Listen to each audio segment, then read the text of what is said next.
కమిటీని ఏర్పాటు చేసింది. దాని నివేదిక రావాల్సి ఉంది.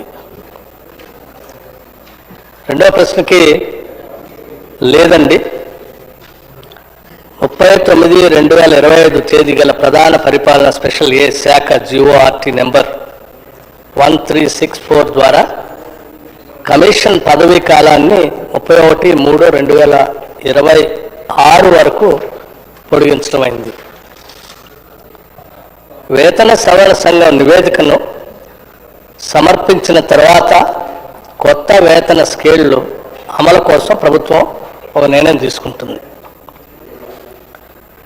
మూల వేతనంలో 30.03% నుండి 33.67% రాష్ట్ర ప్రభుత్వ ఉద్యోగులు, పింఛనదారులకు కరువు భత్యం DA, కరువు సహాయం DRను 1/7/2023 తేదీ నుండి సవరిస్తూ ప్రభుత్వం 12/1/2026 తేదీన ఉత్తర్వులు జారీ చేసింది.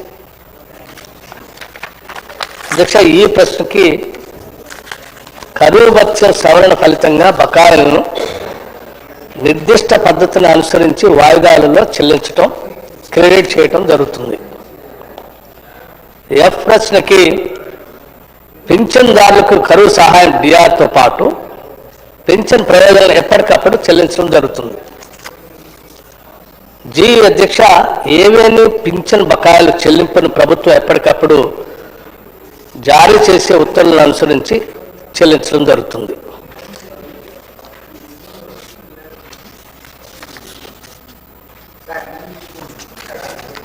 శ్రీ టి హరీష్ రావు గారు.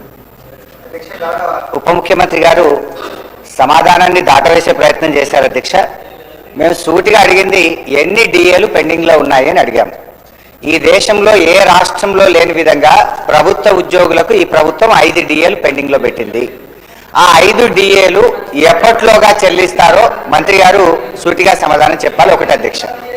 రెండవది అధ్యక్ష, PRC అధ్యక్ష 31/3/2026 వరకు PRC కమిటీకి ఎక్స్టెన్షన్ ఇచ్చామన్నారు. 31 అంటే ఇంకొక 7 రోజులు 8 రోజులు ఉంది అధ్యక్ష. మళ్ళీ ఎక్స్టెన్షన్ ఇస్తారా? కనీసం ఇప్పుడైనా రిపోర్ట్ తీసుకొని మీరు ఎలక్షన్ మేనిఫెస్టోలో చెప్పినట్టు కాంగ్రెస్ అధికారంలోకి వచ్చిన 3 నెలల్లోగా కొత్త PRC ఇస్తామని చెప్పారు. దాదాపు 3 ఏళ్లుగా వస్తా ఉంది అధ్యక్ష. మళ్ళీ ఎక్స్టెన్షన్ ఇస్తారా? దయచేసి ఇప్పుడైనా ఆ కొత్త PRCని మళ్ళీ ఎక్స్టెన్షన్ ఇవ్వకుండా ఉద్యోగస్తులకు అందించాలి. అది ఎప్పటిలోకి ఇస్తారో మంత్రి గారు స్పష్టంగా చెప్పాలని అడుగుతున్నాం. నంబర్ 2 అధ్యక్ష. నంబర్ 3 అధ్యక్ష, రిటైర్డ్ ఉద్యోగుల వెతలు అంతా ఇంత కాదు అధ్యక్ష. 30-35 ఏళ్లు ప్రభుత్వం కోసం పనిచేసిన రిటైర్డ్ ఉద్యోగులు జీవిత చివరాంకంలో వైద్యం అందక, పిల్లల పెళ్లిళ్ళు చేయలేక చాలా ఇబ్బంది పడతా ఉన్నారు అధ్యక్ష. దయచేసి ఆ రిటైర్డ్ ఉద్యోగులు ఎంతమంది రిటైర్ అయ్యారు, వాళ్ళకి చెల్లించాల్సింది ఎంత, ఇప్పటి వరకు ప్రభుత్వం ఎంత చెల్లించింది, ఎప్పట్లోగా వారికి రావాల్సిన బకాయిలు పూర్తిగా చెల్లిస్తారో మరి దయచేసి మంత్రి గారు సూటిగా సమాధానం చెప్పాలి. వాళ్ళందరూ సెక్రటరియట్ చుట్టూ, మంత్రులు, శాసనసభ్యుల చుట్టూ పాపం రోజు తిరుగుతా ఉన్నారు అధ్యక్ష. రిటైర్ అయిన తర్వాత ప్రశాంతంగా జీవితాన్ని గడపాల్సినటువంటి రిటైర్డ్ ఉద్యోగులు ఇలా రోడ్ల మీద కూర్చొని ధర్నాలు చేయాల్సినటువంటి పరిస్థితి ఏర్పడతా ఉంది అధ్యక్ష. సో దయచేసి నేను ప్రభుత్వాన్ని కోరేది ఒకటే అధ్యక్ష, మీరు రిటైర్డ్ ఉద్యోగులకు డబ్బులు ఇవ్వడానికి నిధులు లేకనా లేక మనసు లేకనా నాకైతే అర్థమైతలేదు అధ్యక్ష. ఫ్యూచర్ సిటీకి 1,00,000 కోట్లు ఉన్నాయంటారు, మూసీకి 1,00,000 కోట్లు ఉన్నాయంటారు, అందాల పోటీలకు డబ్బులు ఉన్నాయంటారు, ఫుట్బాల్ షోకులకు డబ్బులు ఉన్నాయంటారు. వాటన్నిటికీ డబ్బులు 3వ క్యాంప్ ఆఫీస్ మీరు కట్టుకుంటారు. ముఖ్యమంత్రి గారు 100 కోట్లతో క్యాంప్ ఆఫీస్ కట్టారు. సరే, మీరు కట్టుకోండి, మాకు అభ్యంతరం లేదు. కానీ ఎందుకు ఈ ఉద్యోగుల PRC DAలు పెండింగ్లో పెడతా ఉన్నారు? ఎందుకు రిటైర్డ్ ఉద్యోగుల ఉసురు పోసుకుంటున్నారు? ఎప్పట్లోగా రిటైర్డ్ ఉద్యోగుల బకాయిలు పూర్తిగా చెల్లిస్తారు? ఇప్పటి వరకు ఎంత చెల్లించారు, ఎప్పట్లోగా పూర్తి చేస్తారో మంత్రి గారు సూటిగా సమాధానం చెప్పాలి. అదేవిధంగా ఈ 5 DAలు ఎప్పట్లోగా ఇస్తారు? PRC మళ్ళీ ఎక్స్టెన్షన్ ఇస్తారా? దయచేసి ఇప్పుడైనా రిపోర్ట్ తీసుకొని ఉద్యోగస్తులకు PRC ఇస్తారా? ఆనాడు కేసీఆర్ గారు IR ఇచ్చారు. మరి మీరు ఏమన్నా IRను పెంచైనా సరే ఉద్యోగస్తులకు ఏమైనా మరి వారికి రిలీఫ్ ఇస్తారా అని చెప్పి మీ ద్వారా ముఖ్యమంత్రి, ఉప ముఖ్యమంత్రి గారిని కోరుతా ఉన్నది. శ్రీ KP వివేకానంద గారు.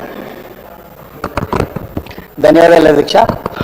అధ్యక్ష, రిటైర్డ్ ఎంప్లాయీస్ సంబంధించినటువంటి మరి ప్రతి ఒక్కరు కూడా మరి దాదాపు అందరూ శాసనసభ్యులను కలిసి తమ యొక్క మనోవేదనని లిఖితపూర్వకం ఇచ్చిన సందర్భం గుర్తు చేసుకుంటున్నాను అధ్యక్ష ఇప్పటికే టెంట్లు వేసుకుని ధర్నాలు చేస్తా ఉన్నారు రిటైర్డ్ ఎంప్లాయీస్ అంతా కూడా. ఇంతకుముందు పెద్దలు చెప్పినట్టుగా మరి 30-40 సంవత్సరాలు తమ జీవితానంతా కూడా దారపోసి రాష్ట్రం అభివృద్ధిలో ప్రగతిల భాగస్వాములై ముందుకు తీసుకువచ్చి రిటైర్డ్ అయిన తర్వాత ఇలాంటి మనోవేదన గురవుతూ వారికి ఒక అభద్రతా భావం ఏర్పడేది అధ్యక్ష. ఒక చిన్న చూపు చూస్తుంది ప్రభుత్వం అనే ఒక భావం వాళ్ళు ఏర్పడ్డారు అధ్యక్ష. దాదాపు ఇప్పటికే అంటే 200 సంవత్సరాలు కావస్తుంది ప్రభుత్వం తన మేనిఫెస్టోలో చాలా స్పష్టంగా తెలియజేసింది. అధికారం రాగానే సిపిఎస్ స్కీమ్ నుంచి ఓపీఎస్ తీసుకొస్తామని చెప్పి ఉద్యోగస్తుల గురించి చెప్పింది అధ్యక్ష. దాని గురించి మరి ఇప్పటివరకు కూడా ఎక్కడ ప్రస్తావన లేదు అధ్యక్ష. దీని గురించి క్లారిటీ ఇవ్వాల్సిందిగా అని ప్రభుత్వాన్ని మీ ద్వారా అడుగుతాను అధ్యక్ష. అదే అధ్యక్ష రిటైర్మెంట్ ఉద్యోగస్తుల విషయం వచ్చేసరికి అధ్యక్ష గతంలోనే ఈ యొక్క అంశం ప్రస్తావనకు వచ్చింది అధ్యక్ష. ఇదే సభలో ప్రభుత్వం నుంచి సమాధానం వచ్చింది. దాదాపు 10,000 కోట్లు ఈ రోజు వరకు మాకున్న అంచనా ప్రకారం సబ్జెక్టు కరెక్షన్ దాదాపు ఈ రోజు వరకు ఈ బెనిఫిట్స్ స్టాచ్యుటరీ బెనిఫిట్స్ ఏమిటంటే ఉద్యోగస్తులు తమకు హక్కుగా రావాల్సిన డబ్బులు అధ్యక్ష 10,000 కోట్ల రూపాయల వరకు బకాయిలు పడ్డాయని స్పష్టంగా తెలియవస్తుంది అధ్యక్ష. దానిపైన ఎవరు కరెక్షన్స్ చేయొచ్చు గౌరవ ఉప ముఖ్యమంత్రి గారు. ఇదే ఒక చెల్లింపులకు ఏ రకంగా చెల్లిస్తారు ఎప్పుడో చెల్లిస్తారన్న ప్రశ్నకి ప్రభుత్వం నుండి నెలకి 700 కోట్ల రూపాయలు ఇస్తామని చెప్పి ఇదే సభలో ఇచ్చిన మాట వాస్తవం